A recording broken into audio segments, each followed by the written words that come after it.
Praise the Lord. ഈ ശബ്ദം ശ്രവിക്കുന്ന എല്ലാ പ്രിയപ്പെട്ടവർക്കും യേശു കർത്താവിൻ്റെ മഹനീയ നാമത്തിൽ വന്ദനം. യെശയ്യാ പ്രവാചകന്റെ പുസ്തകം 43 അധ്യായം 1 തിരുവചനം ഇങ്ങനെ വായിക്കുന്നു: ഭയപ്പെടേണ്ട, ഞാൻ നിന്നെ വീണ്ടെടുത്തിരിക്കുന്നു. വൃദ്ധനായൊരു നാവികൻ ഒരിക്കൽ തൻ്റെ യുവസുഹൃത്തിനോടൊപ്പം ഒരു ബോട്ടിൽ യാത്ര ചെയ്യുകയായിരുന്നു. പെട്ടെന്ന് ആകാശം കറുത്തുരുണ്ടു, കടൽ ശോഭിച്ചു തുടങ്ങി. ഒരു കൊടുങ്കാറ്റടിച്ചു, തിരമാലകൾ ഉയർന്നു, ബോട്ട് ആടി ഉലഞ്ഞു. ഒപ്പം ആ യുവാവിൻ്റെ ഹൃദയവും.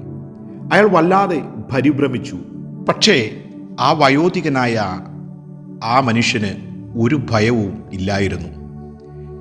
ബോട്ട് മുങ്ങുവാൻ പോകുകയല്ലേ എന്ന് യുവാവ് ഉൾക്കിടലത്തോടെ ചോദിച്ചു. ആ വയോധികൻ പറഞ്ഞ മറുപടി ഇപ്രകാരമായിരുന്നു: നമുക്കൊരപകടവും ഉണ്ടാകുകയില്ല, ഒന്നും പേടിക്കാനില്ല. ഈ കൊടുങ്കാറ്റിനേക്കാൾ ശക്തമായ ഒരു ശക്തിയാണ് ഈ ബോട്ടിനെ നിയന്ത്രിക്കുന്നത്. പ്രിയരെ, മനുഷ്യജീവിതവും ഇതുപോലെയുള്ള ഒരു തോണി യാത്രയാണ്. ഇടയ്ക്കിടെ കാറ്റും കോളും ഉഗ്രമായ കൊടുങ്കാറ്റും ഉണ്ടാകും. അലകൾ ഉയരും.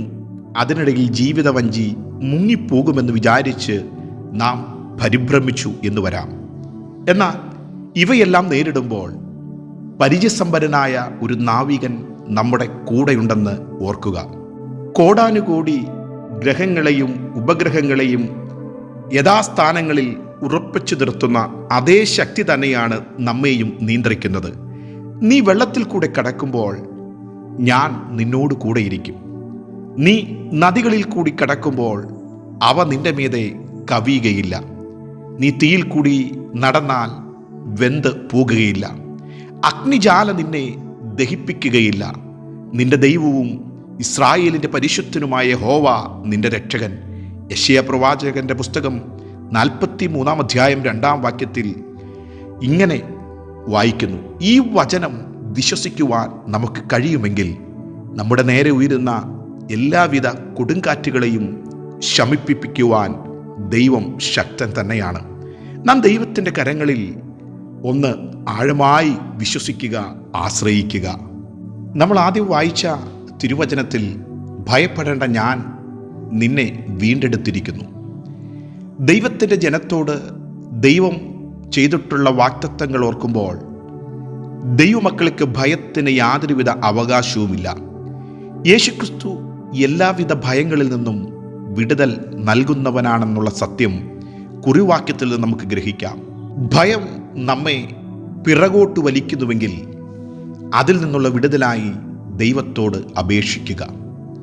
ഊഞ്ഞാലിൽ അഭ്യാസം കാണിക്കുന്ന ഒരു സർക്കസുകാരൻ ഒരു പക്ഷിയെപ്പോലെ അന്തരീക്ഷത്തിൽ പറക്കുന്നത് നാം കണ്ടിട്ടില്ലേ? താഴെ വലിച്ചു കെട്ടിയിട്ടുള്ള കയറുവലയാണ് അയാൾക്ക് ധൈര്യം പകർന്നു കൊടുക്കുന്നത്. ഇതുപോലെ നമുക്കും ആത്മധൈര്യം പകരുന്ന ദൈവത്തിൻ്റെ താണുപോകാത്ത കരങ്ങളിൽ നമ്മെ വഹിക്കുന്നുണ്ട് എന്നുള്ള ആ ബോധ്യം നമ്മളെ ധൈര്യപ്പെടുത്തേണ്ടതാണ്. നിങ്ങൾ ദൈവകരങ്ങളിലാണോ എന്ന് നിങ്ങളുടെ ജീവിതത്തെ ഒന്ന് പരിശോധിക്കുക. നിങ്ങൾ ദൈവത്തെ ഭയപ്പെടുന്നുവെങ്കിൽ വേറെ യാതൊന്നിനെയും ഭയപ്പെടേണ്ടതില്ല എന്ന് വിശ്വസിക്കുക. ദൈവിക കരം സുരക്ഷിതാബോധത്തെ ഉറപ്പുവരുത്തുന്നു. അല്പവിശ്വാസികളെ, നിങ്ങൾ ഭീരുക്കളാകുന്നതെന്ത് എന്ന് പറഞ്ഞതിന് ശേഷം എഴുന്നേറ്റ് കാറ്റിനെയും കടലിനെയും ശാസിക്കുകയുണ്ടായി.